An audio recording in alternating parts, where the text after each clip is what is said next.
మీరు కొత్తగా business start చేయాలనుకుంటున్నారా? మార్చ్ 16-17 హైటెక్స్ లో ఫ్రాన్సెస్ ఇండియా బిగ్గెస్ట్ ఫ్రో ఎక్స్పో. నమస్తే, వెల్కమ్ టు సుమన్ టీవీ. నేను విష్ణు. ప్రస్తుతంతో పాటు మార్కెట్ అనలిస్ట్ రేవంత్ చలమల ఉన్నారు. వారితో మాట్లాడదాం. సార్ నమస్తే. సార్ నమస్తే అండి. ఏంటి రేవంత్, ఈ మధ్య మార్కెట్ వర్గాల్లో ఒక కొత్త పదం అనేది వినిపిస్తుంది, స్ట్రెస్ టెస్ట్ అంట. దీనికి సంబంధించి సెబీ కూడా కొన్ని మార్గదర్శకాలను ఇచ్చిందంటూ కూడా ఇప్పుడు దాని గురించి ఎక్కువ డిస్కస్ చేసుకుంటున్నారు. సో ఏంటి అసలు ఈ కొత్త కాన్సెప్ట్? స్ట్రెస్ టెస్ట్ అన్న వర్డ్ వచ్చిన దగ్గర నుంచి పర్టికులర్గా స్మాల్ అండ్ మిడ్ క్యాప్ అయితే చాలా స్ట్రెస్లో ఉన్నాయి. ఆల్మోస్ట్ ఇవాళ ఫాల్తో కలిపి దాదాపుగా 13-14% అనుకుంటా దాని ఆల్ టైమ్ హై నుంచి కరెక్షన్ జరిగింది ఆ పర్టికులర్గా స్మాల్ క్యాప్ స్టాక్స్లో. సో బేసిక్గా ఇది ఏదో మార్కెట్లో జరిగిపోతుంది, మార్కెట్ పడిపోతుంది అనటానికి కాదు. ఒకవేళ మార్కెట్ కనుక సడన్గా పడిపోవటం మొదలు పెడితే ఒకేసారి ఇన్వెస్టర్స్ అందరూ వాళ్ళకు ఉన్నటువంటి ఈక్విటీస్ని సెల్ చేయడం మొదలుపెట్టినా, లేదా మ్యూచువల్ ఫండ్స్లో వాళ్ళకు ఉన్నటువంటి small and mid cap based స్టాక్స్ని అమ్మటం మొదలుపెట్టినా, ఇప్పుడు ఆ అమ్మేటువంటి స్పీడ్ని టెస్ట్ చేసే ప్రయత్నం. ఇప్పుడు ఫర్ ఎగ్జాంపుల్, ఇప్పుడు మీరు ఆర్డర్ పెట్టిన వెంటనే మీకు స్టాక్స్ ఎక్స్చేంజ్ అవ్వాలంటే అక్కడ లిక్విడిటీ ఉండాలి. సో బేసిక్గా ఇప్పుడు జరుగుతున్నటువంటి టెస్ట్ ఏంటి అని అంటే, మీ దగ్గర ఉన్నటువంటి ఆ మ్యూచువల్ ఫండ్ స్టాక్స్లో అన్నిటికీ లిక్విడిటీ ఎంత ఉంది, మీరు ఎంత తొందరగా ఒక కస్టమర్ రిడీమ్షన్ చేసిన తర్వాత, అంటే ఒక ఇన్వెస్టర్ రిడీమ్షన్ చేసిన తర్వాత మీరు ఎంత త్వరగా వాళ్ళ డబ్బులు తిరిగి ఇచ్చేయగలరు అన్నదానికే ఈ స్ట్రెస్ టెస్ట్. సహజంగా మార్కెట్ అనేది స్పీడ్గా కిందకి పడేటప్పుడు పెద్ద పెద్ద కంపెనీస్లో కాదు, కానీ చిన్న కంపెనీస్లో లిక్విడిటీ ఇష్యూ అనేది వస్తూ ఉంటుంది.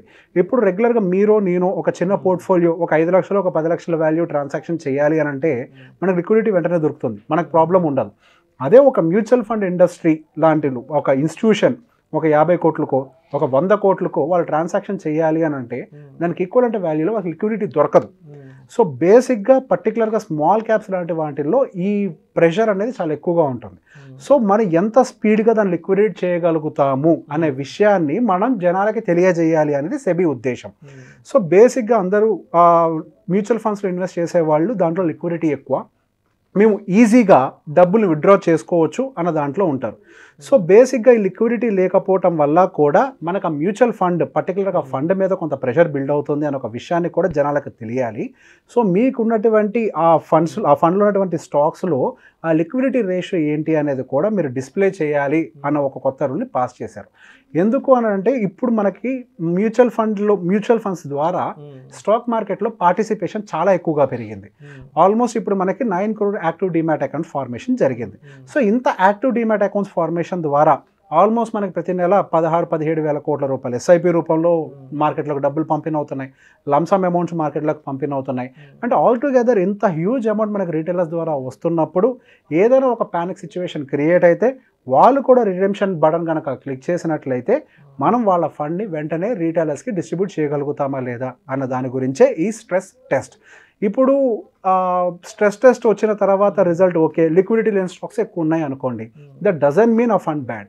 సో బేసిక్గా ప్రతి స్టాక్లో లిక్విడిటీ ఉండాలి అని కాదు, లిక్విడిటీ లేని స్టాక్ బ్యాడ్ అని కూడా కాదు. అది ఎన్ని స్టాక్స్ మార్కెట్లో ట్రేడ్ అవుతున్నాయి అన్న దాన్ని బేస్ చేసుకుని లిక్విడిటీ డిపెండ్ అవుతుంది. చాలా మంచి ఫండమెంటలీ స్ట్రాంగ్ కంపెనీస్కి లిక్విడిటీ లేని ప్రాబ్లం కూడా ఉంది. That doesn't mean that company is bad. So బేసిక్గా మనం ప్రతి దాన్ని లిక్విడిటీ లేదు కాబట్టి అది బ్యాడ్ మ్యూచువల్ ఫండ్ అని చెప్పి మనం జడ్జ్ చేయాల్సినటువంటి అవసరం లేదు. సో బేసిక్గా ఏంటి అని అంటే ఈ లిక్విడిటీ రిపోర్ట్ అనేది కనుక జనరేట్ అయితే ఒక మ్యూచువల్ ఫండ్ ఇన్వెస్టర్ పెట్టుబడి పెట్టేటప్పుడు ఆ పారామీటర్ని బేస్ చేసుకొని తన పోర్ట్ఫోలియో డైవర్సిఫికేషన్ ప్రాపర్గా చేయగలుగుతాడు. 2, ఆ పర్టికులర్ ఫండ్ మేనేజర్ కూడా ఈ రేషియోస్ని దృష్టిలో పెట్టుకొని ఫండ్ ఎలోకేషన్ అనేది జాగ్రత్తగా చేస్తారు అనే దాంట్లో ఉన్నారు. సో ఇప్పుడు ఇమీడియట్గా ఆ లిక్విడిటీ రిపోర్ట్ వచ్చిన తర్వాత లో లిక్విడిటీ స్టాక్స్ ఎక్కువ ఉన్నాయనుకోండి, ఫండ్ అమ్మేయాలా మనం అని అంటే అంత అవసరం కూడా లేదు. గత దాదాపుగా 4-5 months నుంచే fund managers small and mid క్యాప్లో వాళ్ళ ఫండ్ పంపింగ్ తగ్గించేశారు. సో బేసిక్గా మనంత స్ట్రెస్ తీసుకోవాల్సిన అవసరం మనకైతే ఉంది అని నేను అనుకోవట్లేదు. సో బేసిక్గా మనకి లిక్విడ్ బేస్డ్ ఫండ్స్ అంటే డెప్ట్ బేస్డ్ ఫండ్స్లో కూడా వాళ్ళ ఫ్లోని పెంచే ప్రయత్నం చేశారు. సో బేసిక్గా ఏదైతే ఇప్పుడు రిపోర్ట్ జనరేట్ అవుతుందో అది మార్కెట్కి నెగిటివ్ అని కాదు, కానీ సో బేసిక్గా జనాలందరికీ ఇది ఒక కొత్త టర్మ్ అవ్వటము, మన మార్కెట్లో ఎటువంటి ఎక్స్పెరిమెంట్ అనేది కొత్తది అవటంతో ఒక క్యూరియాసిటీ బిల్డ్ అయింది. ఒకవేళ స్ట్రెస్ టెస్ట్లో లిక్విడిటీ కనుక తక్కువ ఉండే ఫండ్స్ ఎక్కువ ఉన్నాయని కనుక రిపోర్ట్ వస్తే ఇమీడియట్గా రీటైలర్స్ అందరూ అమ్మేస్తారా? సో బేసిక్ ఇటువంటివన్నీ కూడా ఉన్నాయి. అమ్మాల్సిన అవసరమూ లేదు, మనం కంగారు పడాల్సిన అవసరం ఎటువంటి లేదు. As of now is over వాల్యుయేషన్లో ఉంది కాబట్టి మార్కెట్ డిప్ అవుతుంది, దేర్ ఇస్ నో డౌట్. అంటే పర్టికులర్గా mid and small cap over వాల్యుయేషన్స్లో ఉన్నాయి కాబట్టి అది డిప్ అవుతున్నాయి, part and parcel of it. ఇప్పుడు లిక్విడిటీ లేదు కాబట్టి ఇంకా డిప్ అవ్వాల్సిన అవసరం అయితే లేదు.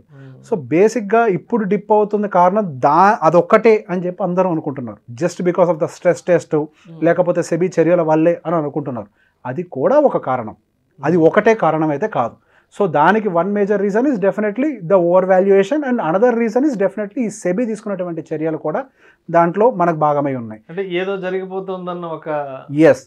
సో సహజంగా ఏమవుతుందంటే సార్, బుల్ మార్కెట్ స్టార్ట్ అయినప్పుడే సహజంగా ఫ్రాడ్స్ కూడా జరుగుతాయి.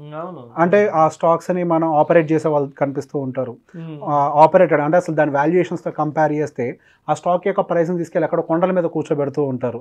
సో బేసిక్గా బుల్ మార్కెట్లోనే ఇటువంటి సమస్యలన్నీ కూడా జరుగుతూ ఉంటాయి. సో బేసిక్ ఇటువంటి బుల్ మార్కెట్స్ వచ్చినప్పుడు ఆ టైంలో కనుక కరెక్షన్స్ జరిగితే ఆ డిప్స్ తట్టుకునే స్థితిలో రీటైలర్ ఉండడు.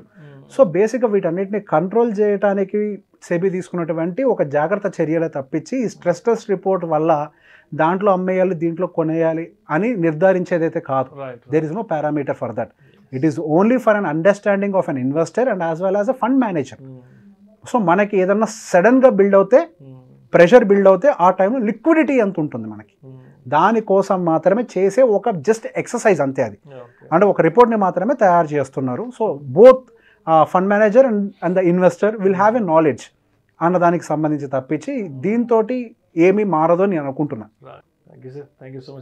థ్యాంక్ యూ అండి. సుమన్ టీవీలో మీ పర్సనల్ అండ్ బిజినెస్ ప్రమోషన్స్ కోసం కింది నెంబర్కి కాంటాక్ట్ చేయండి.